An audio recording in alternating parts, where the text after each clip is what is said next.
Welcome to the Growth Enablement Madness podcast, and I'm Jim Ward, your host, CEO of BrainCell, the Growth Enablement Company. I'm absolutely mad about helping businesses grow and scale. And in this podcast, my team and I get a chance to talk shop with industry thought leaders about a variety of growth enablement strategies, stories, and technology trends. I'm happy that you're here, so let's get the growth conversation started.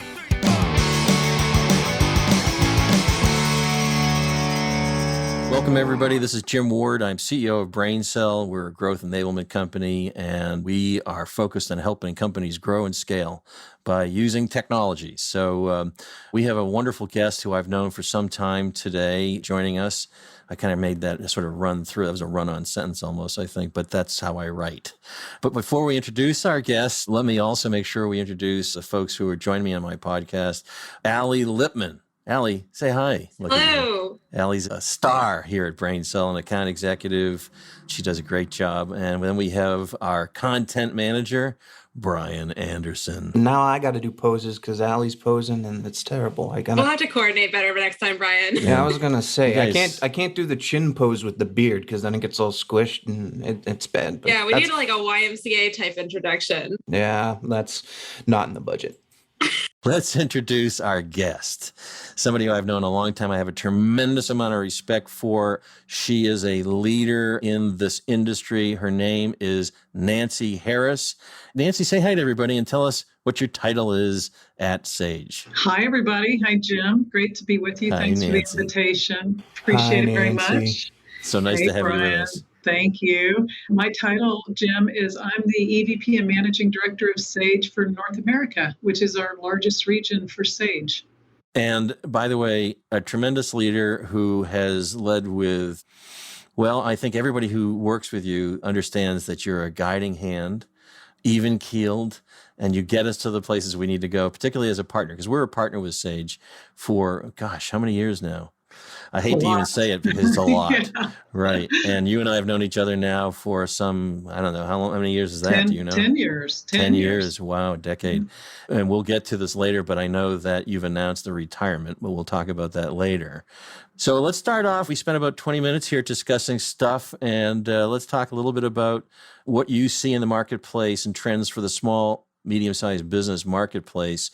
Given the current trends with the pandemic and perhaps economic conditions that have been impacted, what do you see going on, and what are small businesses and medium-sized businesses need to do to rebound in the economy? Yeah, it's a great question, Jim. I know all of us have read a lot about the COVID impacts on our SMBs across the U.S. And of course, they're the fuel of our economy. And so we all have been conscious about taking care of them and doing what we can to help them along the way during the pandemic. I've been impressed, and I bet you have a bunch of stories yourself around businesses who have really craftily reinvented themselves during the pandemic. One comes to mind. A lot of the tour companies and hospitality industry was been hit so hard, and they've reinvented themselves in a number of ways. There's a tour company out of Seattle that comes to mind. They're tour and sort of hospitality, Savor Seattle. And they used to do these walking tours, and you'd tour through Seattle and taste the foods and et cetera. So they started doing these boxes with the vendors that supported them, where they'd put the goodies in the box and they'd deliver them. And they literally took off with this offering, so much so that they had $100,000 left over in profit that they actually donated back to nonprofits in the Seattle area, which I think is a cool story. But it just shows, entrepreneurs are innovative. They don't stand still. They're thinking all the time. The trends are good. I mean, our businesses are rebounding. We did a 2021, so very current return to growth outlook survey at Sage, and we found that 68% of the businesses that we surveyed said that their businesses actually accelerated during COVID. So, I mean, it's an interesting stat and really bullish. More than 60%, the outlook is that they'll be back to their same economic and revenue levels that they were prior to the pandemic when they exit 21.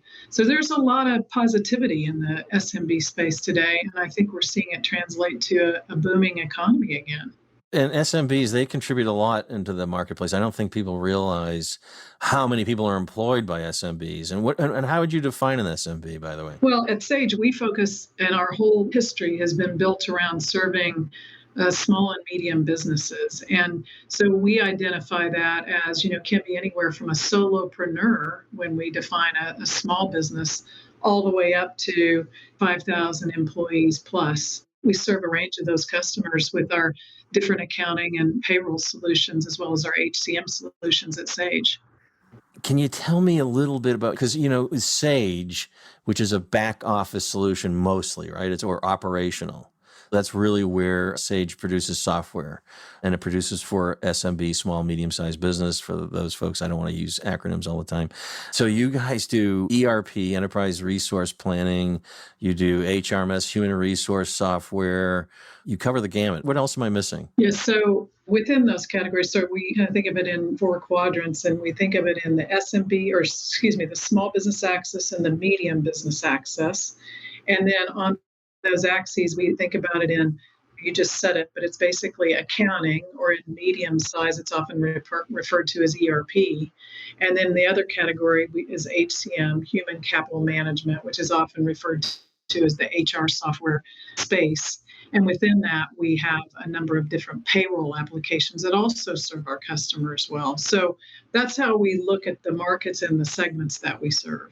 And I know, Allie, you particularly like the Sage Intacct product. Is that something you have some questions for with Nancy? Well, I'm really excited about cloud accounting solutions. I think it's the future. And in particular, when we're thinking about how people are doing their back office processes, and for me, who's focused on customer experience, how that kind of trickles up and makes sure that you have a continuity of customer experience across the board. So yeah, definitely super excited about those things. And Nancy, you may not know this about me, but I'm a former bookkeeper as well. So this stuff is very near and dear to my heart. Well, that's a good point. That's right. Allie started here as a bookkeeper and has continued to rise as the star she is from customer success. And then she led that. And now she's moving as an account executive. So, bookkeeping. I feel like that's a trend with a lot of people on our team, ain't it? Didn't Kelly, who's Yes. Kelly did the same thing, right? Did the same thing? Yeah. Yeah, they did the same thing. Came in as a bookkeeper. I don't think it can get any better than that, honestly, because at the end of the day, Allie and Kelly have sat in our mutual customers' shoes, and they know very well and can be very empathetic with those customers, what they need to make their lives easier and better every day. So I can't think of a better person to run customer success, honestly. And it struck me too, I think, as with many things, there's always opportunity in bad situations. The COVID, of course, a bad situation, or could be perceived as one. But if you look at a lot of the good things that came out of COVID, which was how companies have changed course, they've actually improved how we now are able to hire folks without a geographic constraint. We became comfortable with that, right? We're hiring all over the country. We hired one of the Sage's folks, Hunter Mercado Cloud, who is with us now, and he's in California. Here we are in Boston. So, you find opportunity in bad situations. So have you all found things that Sage is doing to help companies rebound in the SMB marketplace? Have you found some things that you've done from a technology perspective that's supporting them through these changes? Yeah, definitely, Jim. I mean, and, generally from a feedback standpoint, in that same survey that we did to small, medium businesses, one of the things they remarked about was the general category of how technology has helped them through the pandemic. And frankly, subsequently, it really accelerated people's digital transformation. The thought of applying technology to essentially enhance and increase the efficiency of how they operate. And we've focused for some time, not just during the pandemic, but before, during, and after, on how do we take the types of applications that you talked about that we deliver to the market, and how do we create more automation around what our customers do that's fairly mundane and can be quite administrative heavy. And so you look at products like auto entry, which is a small business receipt capture and scanning capability that helps our accountants step away from mundane data entry and error-prone tasks and automate that. And Allie's a fan of Sage Intacct, and we have built in things like intelligent time, which is an automated time tracking capability so that you're not going through and looking at where all you have chargeable time to your clients and then you're manually entering that into your accounting platform, but rather it's an intelligent automation tool that helps you get the hours right and therefore bill correctly for your time. So lots of artificial intelligence work underway to embed that into our products and continue to just do smarter technology that then frees up our customers to do the things they care about, which is run their business. Right. Yeah. So those are things that you mentioned that are allowing companies to scale, those repetitive things that a bot or AI or ML can do for them while putting humans in a more creative role that doesn't create for more burnout, because that repetitive task can be a burnout. And so I found, and we talked to Aaron Harris in our last podcast. And what was interesting, and I don't know whether you can reinforce this, but I've got to imagine, having come from also the CRM world, customer relationship management, that at one point there was a big flip from on-premise to cloud software. And I would say in the ERP world, a little slower getting there. But I have to imagine, and perhaps I'm wrong, but you can tell me whether I am, that the COVID experience really pushed Sage Intacct into a much faster growth. Yes. I mean, just the cloud adoption. We're in the US, we're in one of the most cloud adopted markets in general around the world. But certainly COVID, the remote access to your application, the remote access to your data, and all that goes with being in a pure play cloud environment definitely increased the desire for customers to move from an on-premise to a native cloud solution.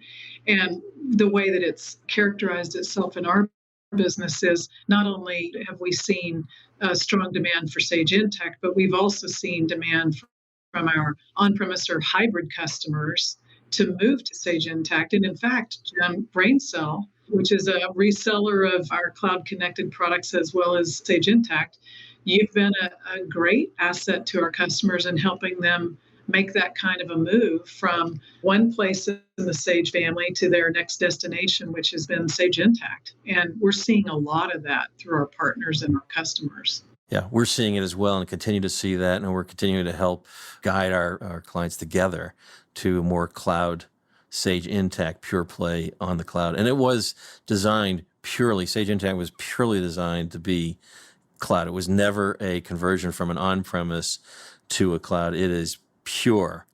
Yeah, architected from the ground up, like I want to say it was 20 years ago. I mean, Sage Intacct was, at the time, Intacct was one of the very early stage native cloud, multi-tenant, architected for the cloud product, and really led the way technologically. And in some cases, I don't know if you remember, you probably do, back before the true native cloud, it was the ASP world. That was the hosted world. And then we sort of had the ASP all goes away and became a new term, hosted. And then at the same time, kind of the birth of SaaS and multi-tenant came about. And so there was a bit of evangelism that evidently the company, when they tell the story, had to do, particularly to get people to put their financial data in the cloud, which at the time was, a little bit unheard of. But that leadership has continued in terms of the progression of the platform and the know-how to do native cloud right. The reality is, and I think people do sometimes still fear the security of their financials in the cloud. The reality is Sage Intacct and all these cloud folks have more security than they probably have in their own server environment. True. So, and that's an expertise that can't be duplicated. I wanted to move on to talking about Sage's new sustainability and society strategy. Tell me a bit more about knocking down barriers. Yeah, so we launched our sustainability and society strategy in just June of this year. Also, wasn't easy for me to say. It isn't. No, sustainability and society strategy. Yeah. A lot of S's. Three times fast. It's a lot of alliteration. Yes, it's a tongue twister. It was not intentional. But knocking down barriers is, we've had the foundation at Sage, the Sage Foundation, for now, I believe it's been 5 years, and we're building on the momentum of that. And it's really about 3 key pillars. One's about tackling digital inequality, so that a level playing ground, so that everybody can be equal access for innovation, tackling economic inequality to support underrepresented groups, and then tackling climate crisis. So those are the three pillars, and we just refer to them as, knocking down the barriers, because we're working on building a group of, diverse and sustainable businesses, and we want to do our part to contribute toward that. One of the things I observe, and I'm a Sage partner, is that Sage is a company that wants to do good. They have a lot of do good things. They encourage all of us who are partners to get involved with their Sage programs. I'm trying to remember what it's called. I'm sorry, I'm forgetting right now, but we were just involved in one of the programs. Allie, help me. Don't just sit there. Oh my gosh. No, it was so much fun. What was it called? Yeah. We all got to sit and identify. Sage's, we were looking at camera traps out in and helping identify birds and animals. Oh, I know what it was. Yeah, we brought it's part of Foundation, the Sage Foundation. Yes, and Sage Foundation. And we this year, because of COVID, another sort of reinvention, instead of all getting together and being able to go out and help Habitat for Humanity or go to the work at the food bank and help there, we've had to come up with virtual ways to help our communities. And so it sounds like you participated in one of the Sage Foundation days. We did. Okay. And it was a lot of fun. I just want to mention to my team, your job is to make me look brilliant. Okay? I try so can't do hard. this by myself. I didn't think of what you were talking about for a second. Yes, well, yes, I know, but it was a lot of fun because we had to. What it is, it's fulfilling a data base of things that we identify, birds or whatever, so that the artificial intelligence can then learn and apply it to identifying these cameras that are out in the wild. Did I get that right, Allie? Yeah. But what it devolved to was us screenshotting the funniest images and then sending them to each other. But hopefully we made a difference too. Well, to teach you had people out there doing walks on like trails and stuff and posing for the cameras. Yeah. And it was fun. It was funny to watch. Cow butts. Yeah, just a bunch of my gosh, you guys were all over the place. It was all over the place. It was really, it was interesting work though. And that recognition, we're just basically helping the AI learn the images so that it can better identify what's in an image. Okay, I got you. The whole company did it. We shut down for the day and did that for an hour or two, whatever it was. So it was a lot of fun. You, Nancy, come from a much larger company than we are. How many employees at Sage? About 11,000. 11,000. Globally, yeah. Wow. So you would have some great experience with this question, which is, how do employers create an environment for employees to join the company and then want to stay with the company? You have some thoughts around that? I do. And I have to say, one of the things we just talked about is becoming ever important to new joiners and when we're out interviewing, which is creating a culture where people feel like not only do they believe in the mission at hand, in our case, it's helping small and medium businesses, automate and thrive in terms of their back office so that their businesses can thrive. But it's also about a sense of belonging, and it's about a sense of believing in what the company stands for. And in our case, Foundation has been the tip of that spear. And now with the knocking down barriers initiatives with sustainability and the society commitments, it really makes a difference to people in terms of, the values that the company has and it aligning with their own personal values. And so we're seeing that that's something that causes people to want to stay at Sage. It attracts them in the first place, and then it causes them to want to stay at Sage because they believe in what we're trying to do in the large, if that makes sense. The other thing that, I don't know how this has worked for you, Jim, you mentioned that you were able to hire people in other locations because we're all working remotely, at least in part. And so technology has really facilitated that. But we also find that in the days of the pandemic and post-pandemic, that our colleagues want a lot more flexibility in how they work, and it's not about wanting to come into an office 5 days a week. And so, and we'll talk about this, I think, but, we created a whole construct around this notion of flexible human work and allowing colleagues and their leaders, so across the organization and from actually within the organization, they're setting their own standard, if you will, in terms of how they want to work. When they come into the office, when they work remotely as a team, what cadence by which they do that. And that actually, I've read tons of research on this. That actually is more important to a lot of workers in today's work environment than money or anything else you could offer them, is flexibility. Yeah. And we've gone to that. So that brings a great point. Perhaps Allie and Brian will take less money if I give them a flex schedule. Is that what you're saying? Yeah, it's been known to happen. Yeah. No, okay. But we do have we've maintained the flex here. And it was interesting. We had Teresa Conway, our COO, had, without knowing a pandemic was coming, had set us up to be mobile. So when it did hit, everybody was able to pick up their laptops on their docks and move to their home offices. And I think today we have a rotating schedule, and it's very flexible for folks. Hopefully Allie and Brian like it. Do you like it? By the way, the digital enablement also include putting our financials hosted in the cloud so that we could. That's right. It did. Yeah. Yeah. So yeah, exactly. But I really appreciate, as a mother of two, I very much appreciate it. I would so a guy with that's pretty much guy with a what? That's all I really. Tell the truth, you have 6 cats, Brian. Right. When you left. Yeah. There'll be another one when you get home, I'm sure. And I do think the culture of a work environment helps tremendously too, building a culture like you've described, as you have that kind of culture and that keeps folks there. I've been involved with Sage now, like you said, probably more years than I want to recognize because I'm getting older.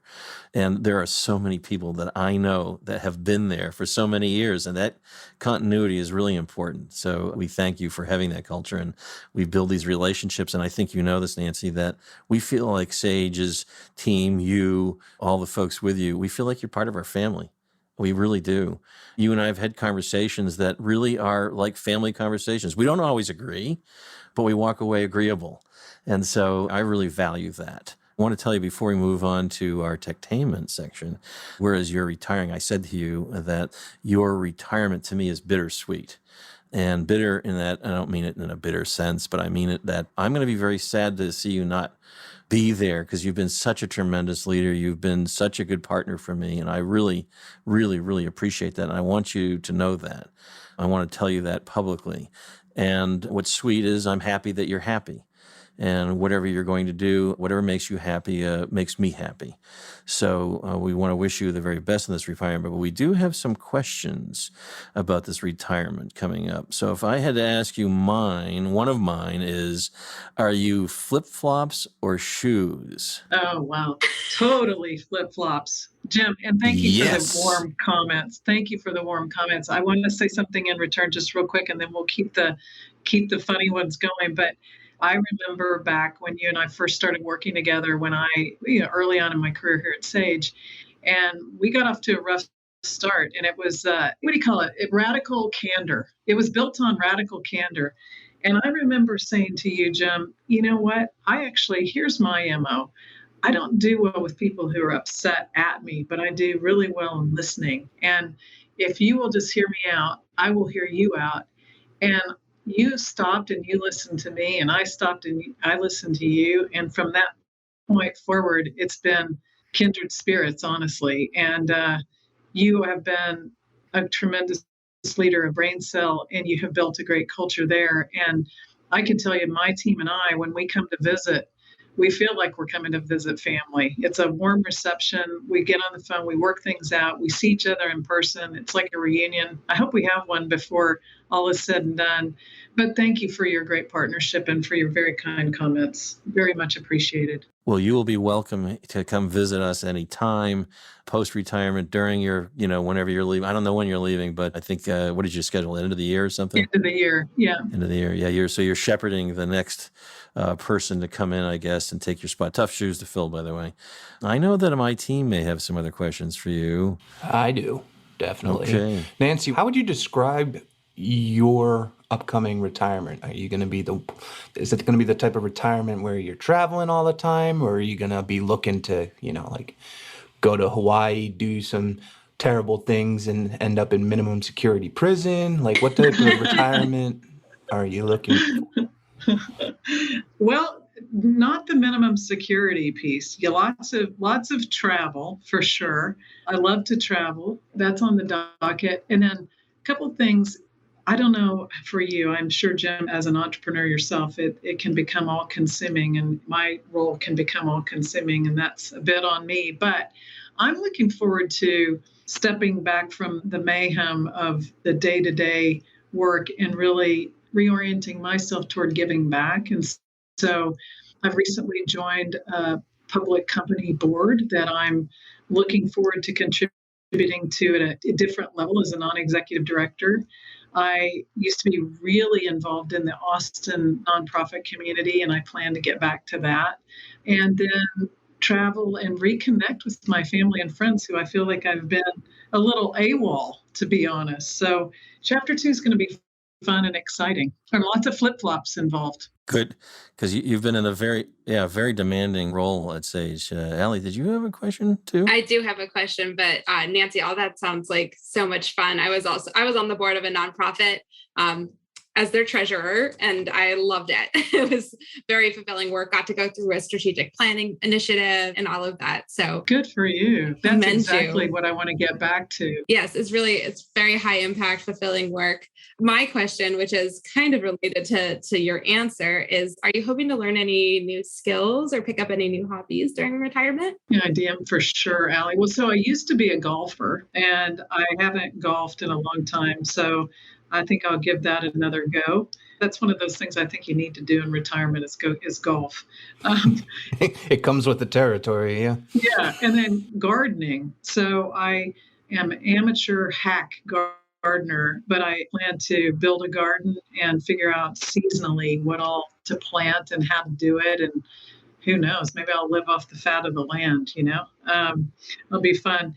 So those are a couple of the just sort of things I want to explore and do a bit with my downtime that I think will be, the gardening part to me is sort of an interesting, I want to study it in a scientific way and learn all about it. Because I do love the idea of being able to just, eat off the land, seriously. Yeah. And there's like things that you plant together, and there's all sorts of, it's very interesting. Soil and, depending upon your climate, I don't think what you anybody grow does, well. And I think it'll be fascinating. Well, cool. You'll have to bring us some produce or send us some herbs or something like that. Or come golfing with us in Massachusetts the next time you're here. Yeah, absolutely. We have a golf course right across the street. Right across the street. By the way, I know, Jim, we've probably never talked about this, but I've been to Gloucester, and I love Gloucester, of course, in the summertime, because I don't really like the snow in Boston in the wintertime. So I'll come in the summer. None of us do. So that we can golf.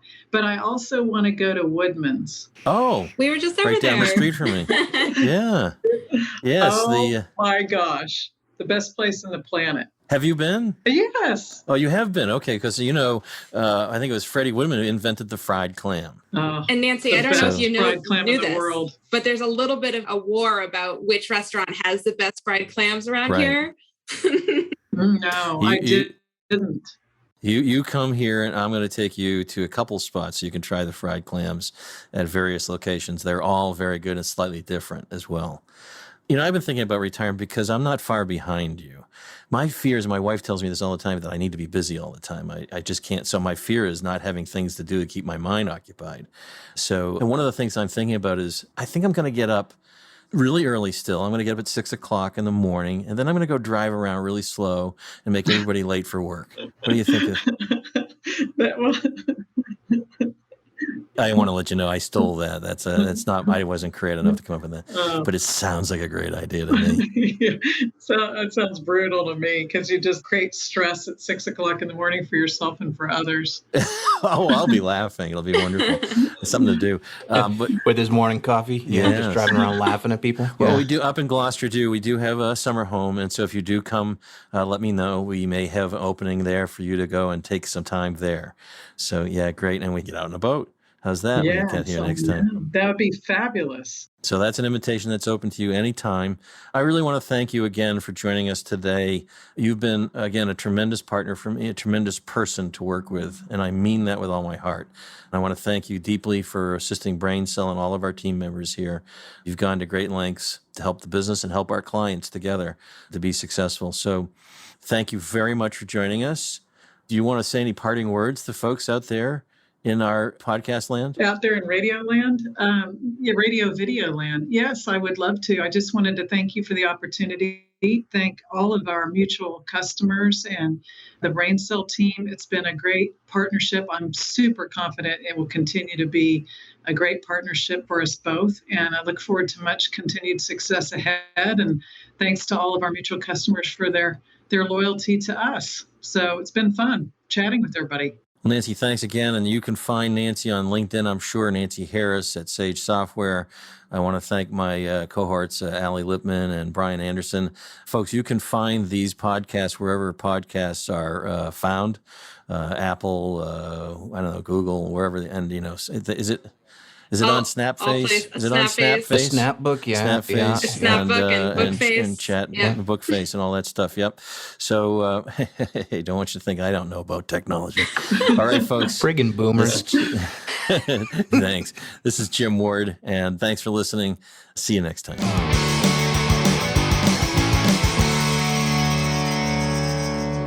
Thank you for listening to this episode of Growth Enablement Madness podcast. I also want to thank Divinio Podcast for this episode's production and distribution. Finally, thank you to Sam Ward for our musical introduction and outro. Be sure to check out all of our episodes wherever you listen to your podcasts, including Spotify, Apple Podcasts, Google Podcasts, and more. New episodes are available monthly and cover all important topics for growing and scaling your business. Until next time, this is Jim Ward signing off. Let's grow.